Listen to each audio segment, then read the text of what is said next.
नमस्कार सब मेरे भाइयों बहन को। आज के हमारे इस वीडियो में हम आपके लिए गोपाष्टमी की दो पौराणिक कहानियां लेकर आए हैं। कार्तिक शुक्ल पक्ष की अष्टमी को गोपाष्टमी का त्योहार मनाया जाता है। इस दिन गाय को स्नान करा के उसके बछड़े के साथ विधि विधान से पूजा की जाती है और गाय की परिक्रमा होती है।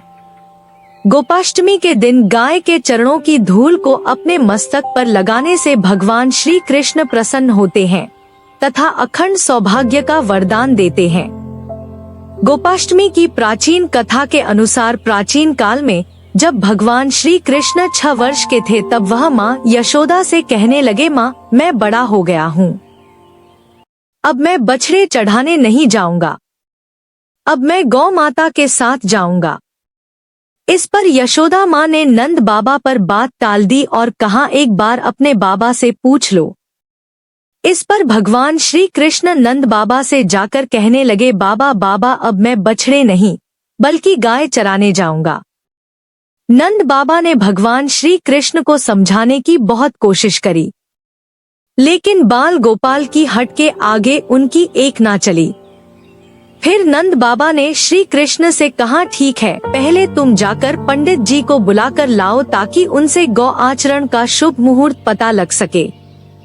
भगवान श्री कृष्ण दौड़े दौड़े पंडित जी के पास गए और एक ही सांस में बोले, पंडित जी आपको नंद बाबा ने गौ आचरण का मुहूर्त देखने के लिए बुलाया है, आप आज का ही शुभ मुहूर्त बता देना।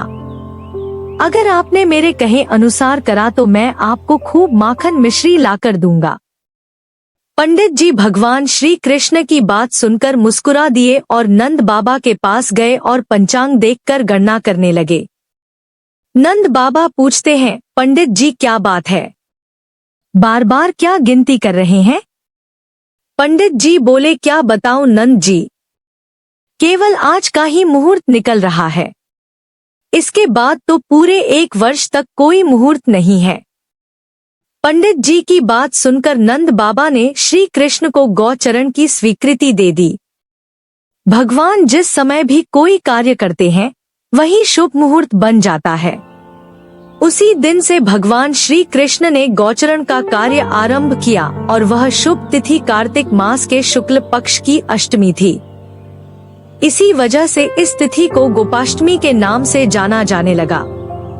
इस दिन कामधेनु गाय ने भगवान श्री कृष्ण का अभिषेक किया था और भगवान श्री कृष्ण गोविंद कहलाए थे। गोपाष्टमी की एक अन्य कथा के अनुसार जब भगवान श्री कृष्ण ने गोवर्धन पर्वत को अपनी कनिष्ठ उंगली पर धारण किया था तब 7 दिनों तक इंद्र लगातार मूसलाधार वर्षा करते रहे और भगवान श्री कृष्ण ने गोवर्धन को अपनी उंगली पर उठाए रखा। यह अद्भुत चमत्कार देखकर इंद्रदेव असमंजस में पड़ गए। तब ब्रह्मा जी ने इंद्रदेव को बताया कि श्री कृष्ण और कोई नहीं, भगवान विष्णु का ही अवतार है। यह सत्य जानकर गोपाष्टमी के दिन इंद्र ने अपनी पराजय स्वीकार करी और उनका अहंकार टूट गया। वो भगवान श्री कृष्ण की शरण में आ गए, जिसके बाद श्री कृष्ण भगवान ने कार्तिक शुक्ल अष्टमी के दिन गोवर्धन पर्वत को वापस धरती पर रखा था। इसी दिन से गोपाष्टमी का उत्सव मनाया जाने लगा। जय श्री कृष्ण भगवान। कहानी अगर अच्छी लगी हो तो वीडियो को लाइक करके चैनल को सब्सक्राइब कर दो, नहीं तो मैं समझ जाऊंगा और भगवान से प्यार नहीं करते।